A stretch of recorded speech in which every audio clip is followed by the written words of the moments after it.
Estas lecturas nos muestran todo el amor de nuestro Señor, de Dios hacia el pueblo elegido, hacia el pueblo judío, y cómo Él tomó ese pueblo como pueblo propio, como su pueblo. Y vemos en esta primera lectura de la profecía de Ezequiel cómo Dios manda hacer lo que se podría decir un teatro a Ezequiel. O sea, Ezequiel tiene que arreglar su equipaje delante de todo el mundo, ponerse como si fuese una mochila en la espalda, salir a la vista de todos, hacer un agujero en la pared de la muralla de Jerusalén, para que todos vieran lo que les iba a pasar por causa de la dureza de corazón, que era un signo de que Dios mandaba al pueblo judío, de que ellos iban a ser deportados por los caldeos, por Nabucodonosor, a Babilonia. Pero Dios quería tomar contacto con ellos a través de ese hecho de Ezequiel, para que ellos vean un presagio. Dice: yo soy un presagio para ustedes. Lo mismo que yo hice, lo mismo que yo, Dios, hice, se hará con ellos. Serán deportados e irán al exilio. Pero bueno, ellos se mantuvieron en esa posición de dureza de corazón y terminaron pasando 70 años en el exilio de Babilonia junto con lo mejor del pueblo de Israel, o sea, la gente que estaba más apta para el trabajo, los jóvenes, las jóvenes. Dejaron solo los muy ancianos y los enfermos en Israel e incendiaron Israel. O sea que fue un castigo para el pueblo judío enorme. Y si vemos en el Evangelio, vemos aquí otra forma de cariño de Jesús por nosotros, o sea, de perdonar nuestros pecados. San Pedro creía que había un límite para el perdón, como influenciado por los fariseos, por esa visión errada que tenían los fariseos de Dios. Entonces le pregunta: ¿hasta cuántas veces tengo que perdonar a mi hermano? 7 veces. O sea, 7 en la escritura es un símbolo de mucho, de cantidad. Jesús le dice: no te digo 7, hasta 70 veces 7, o sea, siempre. Eso muestra cómo Jesús, Dios, nos quiere perdonar siempre. Y ahí da esa parábola en que es muy interesante, porque Monsieur John Clark, comentando este hecho, el hombre debía 10.000 talentos al rey. 10.000 talentos es una fortuna. Él calculó más o menos serían hoy 20 o 30 millones de dólares, ¿no? Porque cada talento tenía 6.000, 6.600, una cosa así, denarios, ¿no? Era una barbaridad. Y entonces 10.000 talentos era algo así, no sé, eran muchísimos jornales, se calculaba una cantidad de denarios el jornal, o sea, lo que se pagaba por día.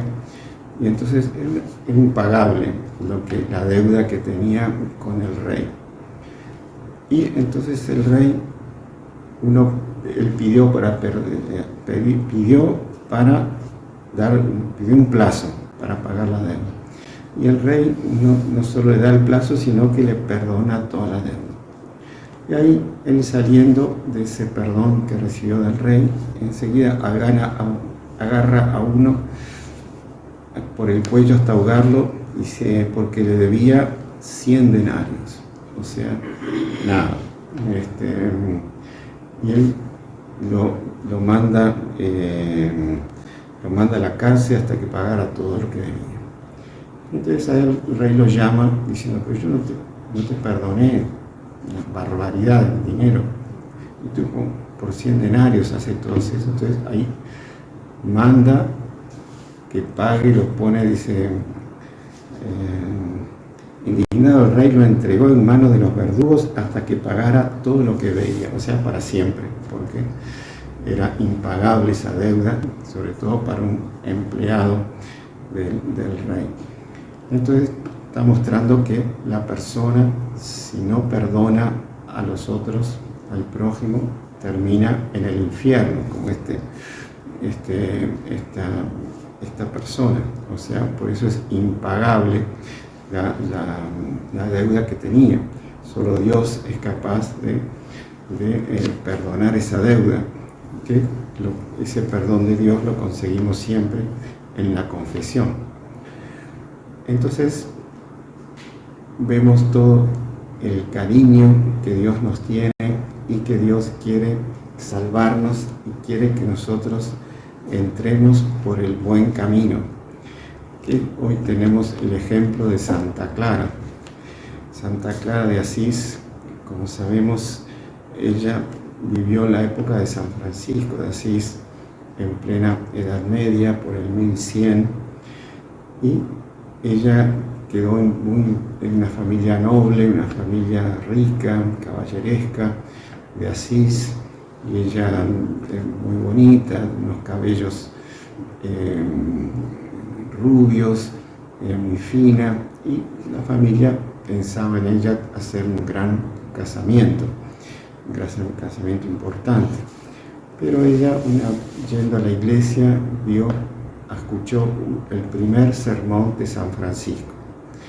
San Francisco no era sacerdote, pero el Papa le había autorizado predicar en la iglesia, y predicó en la iglesia de Asís. Ella quedó encantadísima con San Francisco y todo el mundo quedó encantado con ese sermón y decide entregarse a Dios. Y San Francisco no tenía rama femenina. Entonces ella le pide a los padres para entregarse a Dios, entrar en la religión, y los padres de ninguna forma no quieren, se oponen, pero ella una noche se va corriendo a donde estaba San Francisco, que era la Porciúncula, y allí San Francisco la recibe y hace los votos, y San Francisco le corta el cabello, le rapa la cabeza, y ahí le consiguen un lugar para quedarse. Y ahí el padre la empieza a buscar, no encuentra, entonces la encuentra allí con los franciscanos, y el padre de ninguna forma quería que vuelva a la casa de todas formas. Y le hace todo tipo de presiones y que la iba a llevar por la fuerza, hasta que ella ahí se saca el velo, que es un velo negro, y el padre ve que tenía toda la cabeza rapada. Entonces ahí el padre queda muy impresionado y ahí no insiste más y se vuelve a su casa. Y ahí Santa Clara comienza su apostolado, y ese ejemplo de ella se repercutió en toda la sociedad de Asís, y bueno, fuera de Asís muchas damas o chicas o jóvenes, mismo de buenas familias, abandonaron las familias para entrar en la pobreza que tenía Santa Clara. Después entró la hermana también, Inés, y allí ahí fue el padre, mandó unos caballeros para sacarla a Inés del convento, y Inés pidió la ayuda de Santa Clara. Entonces Santa Clara empezó a rezar ante el Santísimo, y Inés se transformó en un peso tan pesado, una especie de, como si fuese un hierro, así que los caballeros estos no podían levantarla, ¿no? Entonces le empezaron a pegar con unos guantes de hierro, y Entonces ya estaba media destrozada, hasta que aparece Santa Clara, entonces la toca, ella se levanta normalmente sin problemas y ahí la dejan.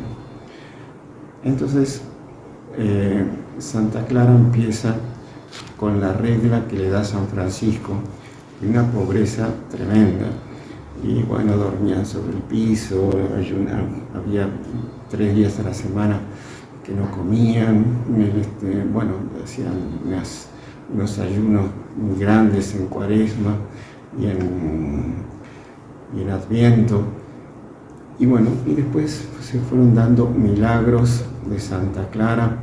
Por lo menos podemos citar 2. Uno, que los sarracenos, los moros, los árabes, los musulmanes quisieron invadir el convento, y ella salió con la custodia, con el Santísimo Sacramento, y ahí los musulmanes que salieron apavorados. Por eso siempre se la muestra a ella siempre con la custodia del Santísimo Sacramento.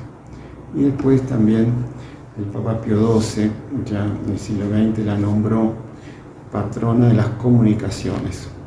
¿Por qué? Porque ella tuvo muchos años enferma, y en una Navidad en que ella quería ir a la misa de Navidad, la misa de Nochebuena, y no podía porque estaba enferma, entonces pidió a Dios para asistir a la misa desde la cama. Y bueno, ella fue asistiendo a la misa, la misa era la capilla, y ella vio la misa desde su cama, o sea, la vio con los ojos sobrenaturales, no la vio presencialmente, claro, no pudo comulgar. Entonces, por ese hecho, Pío XII la nombró patrona de las comunicaciones. Bueno, hoy en día, más que la santidad, uno ve que produce más avances que el internet y que las ondas y los satélites y todo. Es solo ser santo y uno puede comunicarse con todo el mundo. Entonces pidamos a Santa Clara de Asís que nos dé ese amor a Dios como ella tuvo, y también ese perdón, que tengamos siempre el alma dispuesta a perdonar las ofensas que nos hacen. Ave María Purísima. Y si le gustó el video, no se olvide de inscribirse en el canal, dejar su like y activar las notificaciones en la campanita para no perderse ningún video del canal. Comente y comparta con sus amigos y familiares.